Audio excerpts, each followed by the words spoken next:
नमस्कार। आज 22 मार्च 2026 है और आज भी एक बहुत इम्पोर्टेंट सोशल इशू के रिगार्डिंग में बात करने वाला हूं, जो कि है right of persons with disability, यानी कि दिव्यांगजनों के अधिकारों के बारे में। इसी संदर्भ में हमारा पार्लियामेंट ने 2016 में एक नियम पारित किया है जिसको कहा जाता है right of persons with disability act 2016।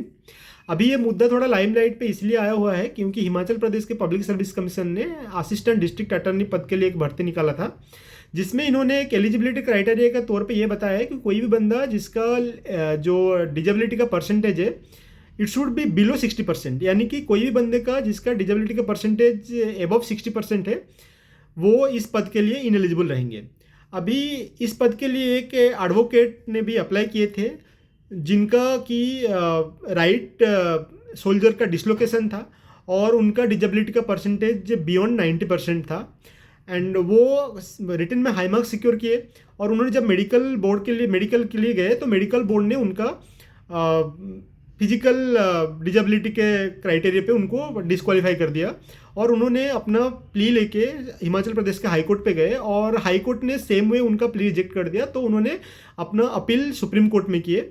Top court ने ये जो प्ली है इसको सुनते हुए एक हिस्टोरिक जजमेंट दिए हैं, जो कि दो जज की बेंच ने दिए हैं, जिसमें कि justice Vikram Nath and justice Sandeep Mehta include थे। और ये जो हिस्टोरिक जजमेंट में टॉप कोर्ट ने ये कहा है कि जो right of person with disability act 2016 है उसमें इंक्लूजन के लिए, यानी कि 40% डिजेबिलिटी का परसेंटेज बिगिनिंग थ्रेशोल्ड लिमिट दिया हुआ है, लेकिन कोई अपर एज लिमिट डिसाइडेड, अपर डिजेबिलिटी परसेंटेज डिसाइडेड नहीं है। तो स्टेट या स्टेट की एजेंसी कोई भी अपर डिजेबिलिटी परसेंटेज डिक्लेयर करके किसी को भी इसके लिए इनएलिजिबल घोषित ना करे। और उन्होंने ये भी कहा है कि कोई भी बंदा अगर अपना काम करने के लिए, जो पद के लिए उन्होंने अप्लाई किया है, अपना काम करने के लिए सक्षम है, तो उनको खाली इस बात के लिए डिस्क्वालीफाई ना किया जाए कि उनका डिजेबिलिटी का परसेंटेज कुछ परसेंटेज से, कुछ लिमिट से ज़्यादा है।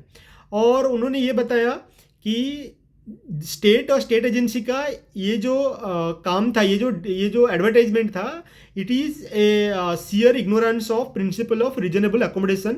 और रीजनेबल अकोमोडेशन ये कहता है कि कोई बंदा अगर थोड़ा कम सक्षम भी है तो उसको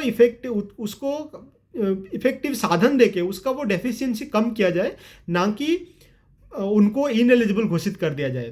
तो ये बिल्कुल एक जजमेंट, हिस्टोरिक जजमेंट है जो कि हमारे दिव्यांग भाई और बहनों के लिए काम में आएगा। और उनको ये अवेयरनेस आपके थ्रू और मेरे थ्रू, आपके थ्रू उनके पास पहुंचेगा। Thank you.